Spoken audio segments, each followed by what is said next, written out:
નમસ્કાર દર્શક મિત્રો, ન્યૂઝરૂમ પાલિતાણા યુટ્યુબ ચેનલમાં તમારું સ્વાગત છે। શું તમે ખેડૂત છો તો તમારા માટે ખૂબ જ મહત્વના સમાચાર છે। સરકારે લીધો છે મહત્વનો નિર્ણય।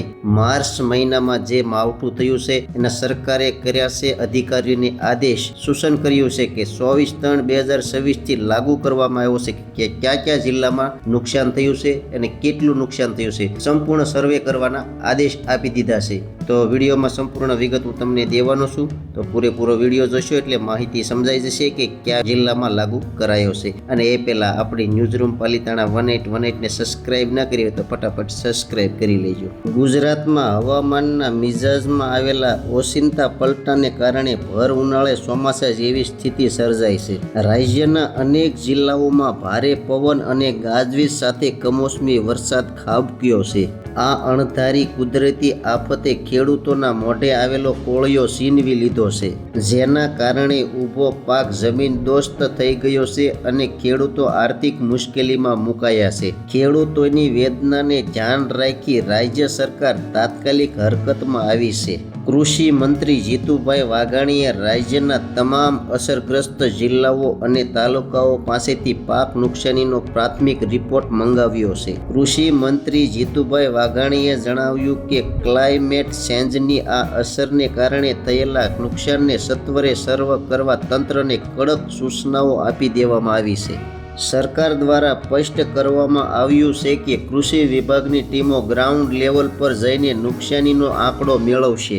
આ સર્વેનો અંતિમ રિપોર્ટ તૈયાર થયા બાદ સરકાર ખેડૂતોને થયેલા નુકસાન મુજબ આર્થિક સહાય ચૂકવવા અંગે મહત્વનો નિર્ણય લેશે। સરકારનો ઉદ્દેશ મુશ્કેલીમાં મુકાયેલા ખેડૂતોને વહેલી તકે રાહત પહોંચાડવાનો છે। સૌથી વધુ માઠી અસર ગીર સોમનાથ જિલ્લામાં જોવા મળી છે, જ્યાં ગીર ગઢડા પંથકમાં માત્ર 2 કલાકના વરસાદે ખેતીને પાયમાલ કરી દીધી છે।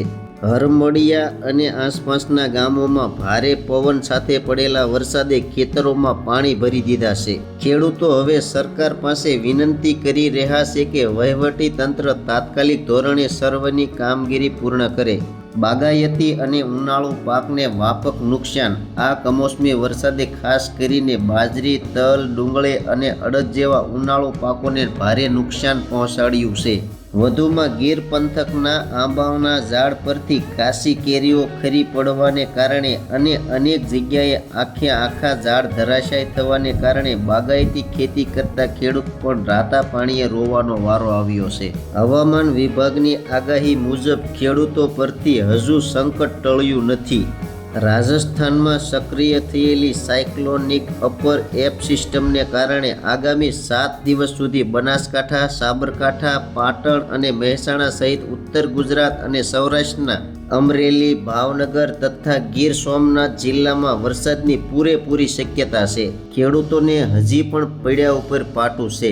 7 દિવસ પાછી રાજસ્થાનમાં સિસ્ટમ વરસાદની સક્રિય થઈ છે। તો ખેડૂત મિત્રો, તો માવઠા અંગે સરકારે ખૂબ જ ખેડૂતોનું ધ્યાન દોર્યું છે અને ટૂંક જ સમયમાં તમારી સર્વેની કામગીરી પણ શરૂ કરી દેશે અને ટૂંક જ સમયમાં તમારે નુકસાનીના પૈસા પણ તમારા ખાતામાં આવી જશે। તો માહિતી કેવી લાગી કોમેન્ટ બોક્સમાં કોમેન્ટ કરજો। ચેનલમાં નવા છો તો સબસ્ક્રાઇબ કરજો। હવે મળશું નવી માહિતી સાથે। ત્યાં સુધી બધાને જય જવાન, જય કિસાન, ભારત માતા કી જય।